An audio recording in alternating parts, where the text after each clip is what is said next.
Hey guys, welcome back to my YouTube channel Suman vlog. তো আপনার প্রথমে সকলকে শুভেচ্ছা থাকিল দেৱালী অৰ্থাৎ কালী পূজাৰ বুলি আমাৰ মনলৈ সকলোৰে মনলৈ আহে চাইনিজ লাইটবোৰ, এই লেচু লাইট বুলি কওঁ আমি, চাইনিজ লাইটবোৰ মনলৈ আহে। কিন্তু আপুনি ঘৰত হাজাৰে চাইনিজ লাইট লগাই মানে ঘৰখন উজ্জ্বল কৰি নিদিয়ক কিয়, কিন্তু সন্ধিয়া সময়ত যিটো আমি কলগছত চাকি দিওঁ সেই চাকিটোহে হৈছে মেইন।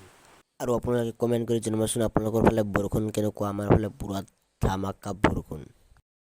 গাইজ কেতিয়াবা আপোনালোকৰ জানিব মন নাযায় নে দেৱালী অৰ্থাৎ কালী পূজা আমি কিয় পালন কৰোঁ? ভিডিঅ'টো আপোনালোকে স্কিপ নকৰি শেষলৈ চাই থাকক আৰু সকলোবোৰ কথা কৈছোঁ আমি দেৱালী কিয় পালন কৰোঁ। তেন্তে বলক ভিডিঅ'টো আৰম্ভ কৰোঁ। শ্ৰী ৰামচন্দ্ৰ বনবাসৰ পৰা উভতি অহাৰ আনন্দত সনাতন ধৰ্মৰ মান্য অনুসৰি দেৱালীৰ দিনা ৰামচন্দ্ৰ বনবাসৰ পৰা অযোধ্যালৈ ঘূৰি আহিছিল।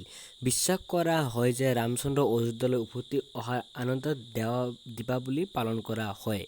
মন্যথাৰ বেয়া চৰিত্ৰ তথা মনোভাৱৰ দ্বাৰা ভ্ৰমিত হৈ ভৰতৰ মাতৃ কৈকেয়ীয়ে শ্ৰীৰামক তেওঁৰ পিতৃ দশৰথৰ ওচৰত 14 বছৰ বনবাসলৈ পঠিওৱাৰ কাৰণে দশৰথক বদ্ধ কৰায়।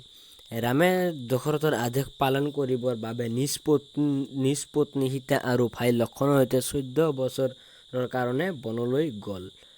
ৰামচন্দ্ৰ 14 বছৰৰ অন্ত হোৱা দেৱালীৰ দিনা অযোধ্যালৈ উভতি আহিল। সেইদিনা আনন্দতে সমগ্ৰ অযোধ্যাবাসীয়ে গোটেই ৰাতি বন্তি তথা দীপ জ্বলাই আনন্দ কৰিলে। তেতিয়াৰ পৰাই দীপাৱলী উৎসৱ পালন কৰা হয় বুলি কোৱা হয়। আহক বক তামোল পাণ খাওক আৰু যদি ভিডিঅ'টো চাই ভাল লাগে কমেণ্ট কৰি যাওক আৰু চেনেলটো ছাবস্ক্ৰাইব কৰি থাকক নতুন নতুন ধামাকা ভিডিঅ'বোৰ পাবলৈ।